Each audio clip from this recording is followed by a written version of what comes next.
One thing you need to understand about me is I don't like walls. I don't like walls that are built up between friendships, family members, and similarly, garages.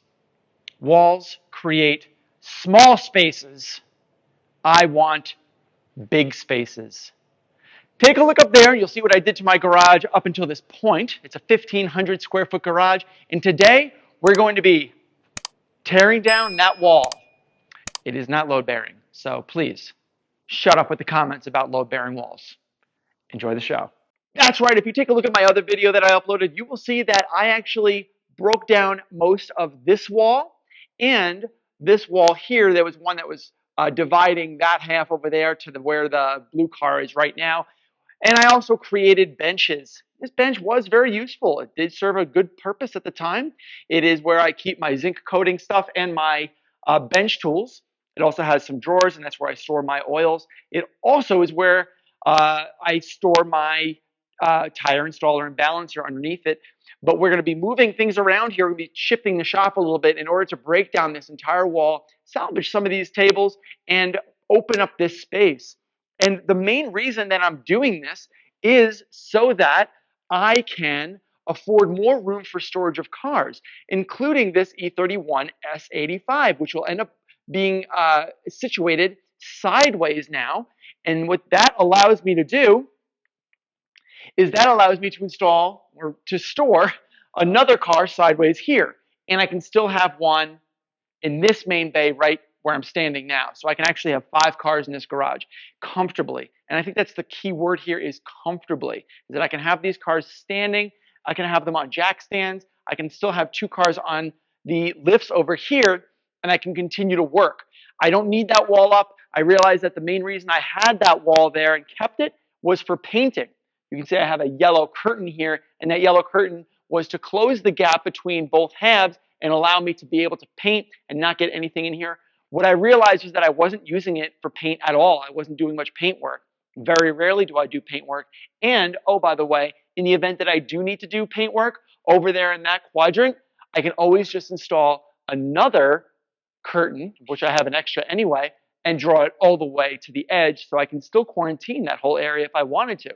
Now I have the option to open it up or close it up as I need, which I think is going to afford me a lot more flexibility. So first, let's get started with this 3-day project. So let's get started off with this 3-day project. Break it up into 3 days. The first day is disassemble and move everything out of the way to clear a space here. That includes moving my E31, that includes moving a lot of the tools, and cleaning the benches. The second day will be tearing down the wall and the electric behind it and relocating that. And the third day will be cleaning and reorganizing and getting everything back to where it belongs. So that'll basically be everything that we do in a long weekend. So let's see if we can do this. And hopefully the overall end result will be a more open space, a cleaner space, and a more cohesive space where we don't have walls. Okay, now phase 1 has been completed. The 8 series is now moved into its corner. It's not going to live there forever, but it's going to be there for at least a little bit longer. I got some room over here, which is kind of like. I got a little bit of room in the back behind. But if I were to just go over here into this corner, you'll see that I'm going to have a lot of room for another car to go like this. In fact, this might go over there because it's a longer car, and I can actually put it closer to the back wall here. And that maybe my E30 will be here because it's shorter, and I have that area there. So that'll all get cleaned up, and that E30 can probably live there for a while I do some work on it. But yeah, this wall here is going to go bye-bye. Day 2. We're going to be taking this wall down, but only from here over. And the reason being is because we've got electrical here. We don't really want to mess anything up in there. All the electrical wires are coming down here. So basically from here on is going to be torn down today. We have to take these outlets out, which I've confirmed do not have power because I turned the breaker off. Come on around here. We've got an air line that we need to still get removed. And what we're going to do here is essentially just disconnect all of these because we already know where we need to take off it was easy to remove this sheetrock here. So I was able to identify exactly where in this line I'm going to be going. So all of these studs are coming out. And I'm going to be taking off all of this sheetrock here with these exposed screws. Take the sheetrock off and then kick the wall down from the backside. All right, so now we've gotten our entire wall removed here, and we've got some exposed wires of which there's no power being applied. We've got a number of different kinds of wires in here, but I need to just take them and snake them all the way back over there, which is not a problem. That's the easy part. Removing these studs is going to be super easy. And then, of course, we've got this one down here. This guy is going to go all the way across. And the thing about this is that there are bolts here. There's a couple of lag bolts, one there, and then there's another one over here. And we need to unscrew these. And then when we remove this piece of wood, we're going to cut them off with a cutoff wheel. But right now, as you can see, the concrete that they ended up pouring goes all the way across underneath this. So I think it's in pretty good shape to assume that we're going to be nice and level when we remove this. The only thing I'm really a little bit worried about is how level this pad is going to be to the pad that was already there. But I think we can figure that out. All right, let's kick this wall.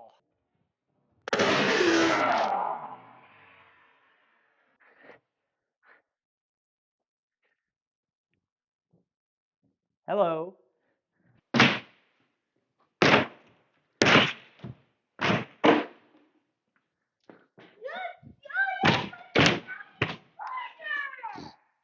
A little dusty here. Okay, the wall is now completely disassembled.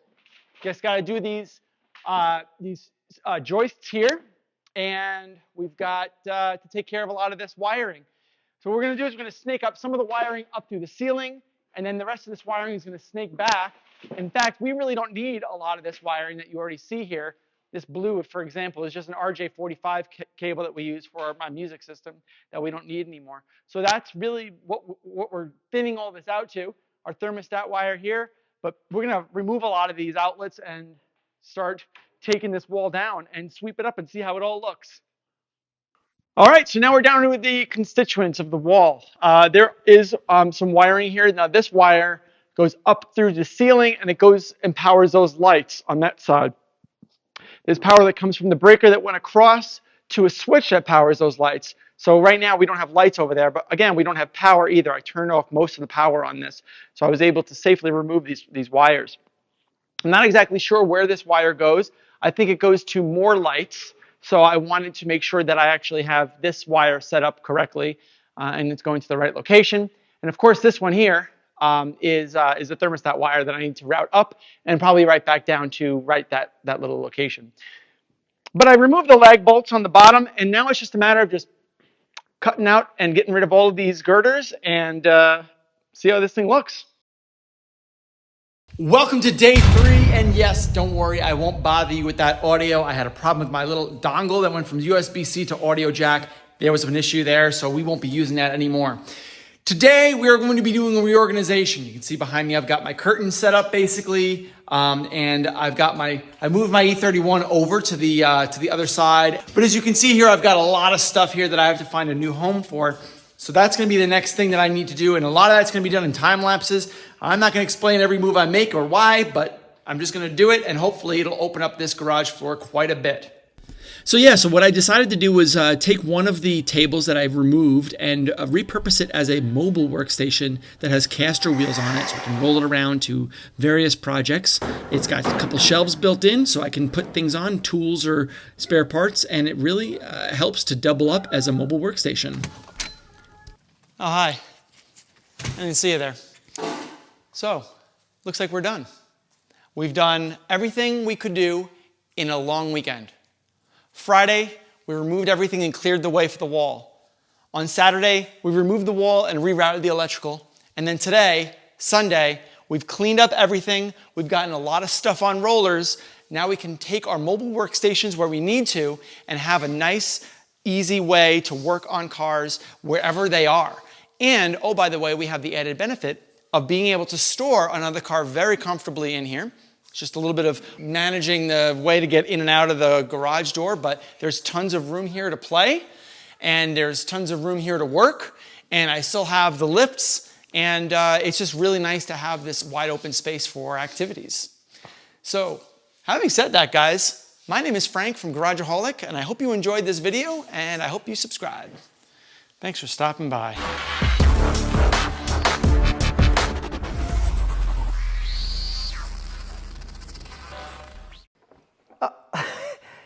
We should have told them about this. Like, this thing here is like the whole, like, this is like one of the most things I'm proud of in this garage.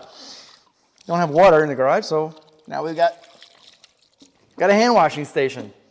It's right smack in the middle. How do we forget that? Oh, God.